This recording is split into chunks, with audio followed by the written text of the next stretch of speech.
Quand Dieu te parle,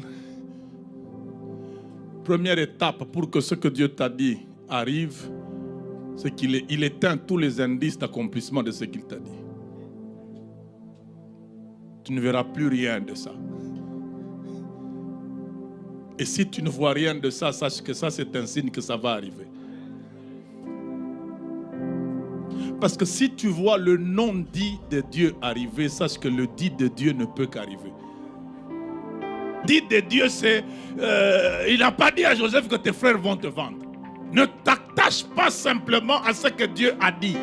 Attache-toi à ce que Dieu n'a pas dit, qui va arriver, même si ça peut te faire mal. Ça, c'est ça le chemin.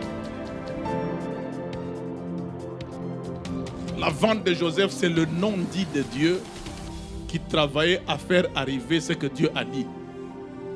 Si le non dit arrive, c'est que le dit va arriver. Amen. Regardez un peu comment les choses se présentent. Comment allez-vous régner sur les hommes qui vous vendent? Il voit que ses frères et même ses parents seront à ses pieds un jour. La première étape, quand il va voir ses frères, ils le prennent, ils le jettent dans un trou. Et puis ils discutent. Après avoir discuté, ils disent non, on ne gagne rien en le tuant. Ce qu'on va faire, c'est Judas d'ailleurs qui propose ça. Vendons-le. Là, on peut quand même avoir quelque chose. Ah, ça gêne. Vous savez ce que signifie Judas? Louange. N'est-ce pas? Ça veut dire quand ça ne va pas, toi fais la louange d'abord. C'est la louange qui va te remettre sur la destinée. Judas propose la vente. On le vend, lui part dans une autre direction, ses frères restent dans une autre direction. Maintenant, la prophétie va arriver comment? Parce qu'on ne règne quand même pas sur des gens qui ne sont pas là. La prophétie a bien montré qu'ils étaient à mes pieds, ils se prosternaient. Mais maintenant, ils sont éloignés. Ils vont à gauche, moi je vais à droite. Comment cette prophétie va-t-elle arriver? Indicateur d'accomplissement effacé.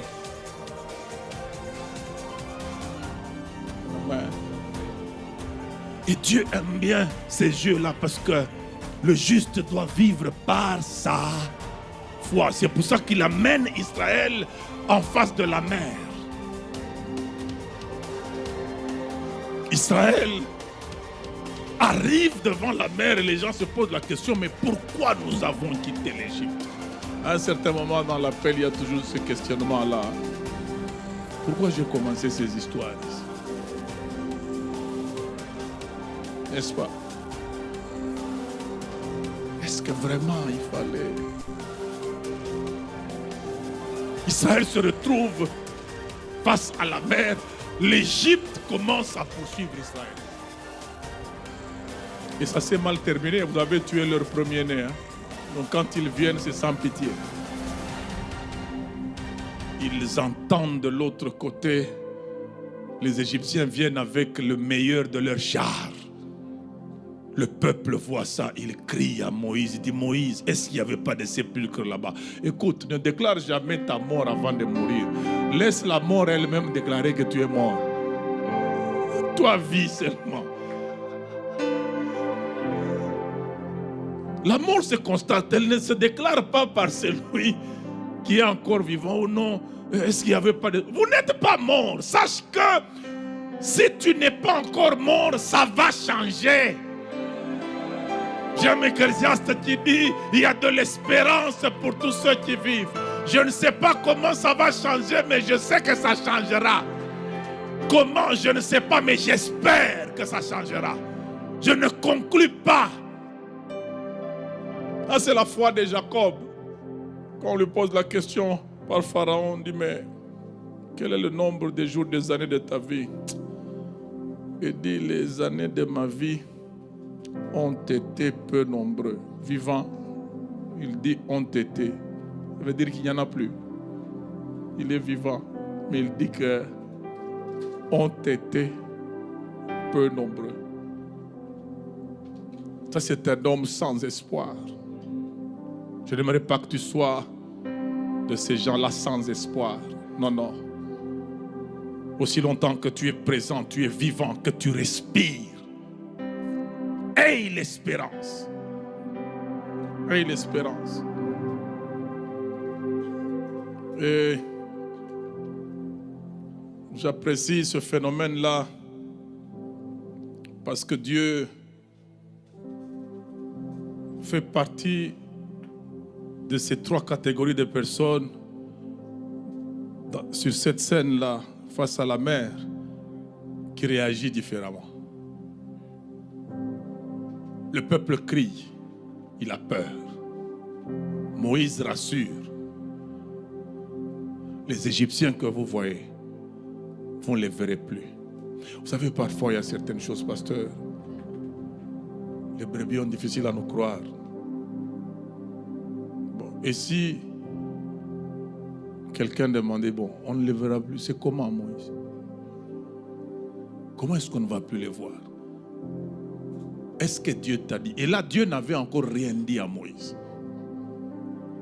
C'est Moïse qui a seulement déclaré, les Égyptiens que vous voyez là, vous ne les verrez plus. Dieu n'a pas encore dit à Moïse quoi que ce soit. Quand Dieu vient parler à Moïse, il dit seulement d'abord à Moïse, qu'est-ce que j'entends comme bruit là-bas? Dis seul au peuple qu'il marche. Vous voyez? Écoutez, vous êtes le sel de la terre, soyez rassurants. Si vous connaissez votre Dieu, rassurez les gens que le Dieu avec qui je suis va résoudre ça. Comment ça va arriver, je ne sais pas, mais je sais qu'il a toujours résolu ça. Rassurez les gens. Ne soyez pas de ces croyants-là qui ne sont pas rassurés et qui ne sont pas rassurants. Oh non, il faut suivre Dieu, pas les hommes. Oh, Dieu lui-même suit les hommes, non? Il fait de moi son temple et puis... Hey, viens me suivre, je vais t'amener chez Dieu. Chez Dieu, c'est ici. Vous êtes le temple du Saint-Esprit. Ça veut dire, si vous cherchez Dieu pour la première fois, venez me voir. Je suis son enfant, je suis son lieu de service, son temple. Je suis son sanctuaire. Soyez rassurés que si vous êtes avec moi, je vous amène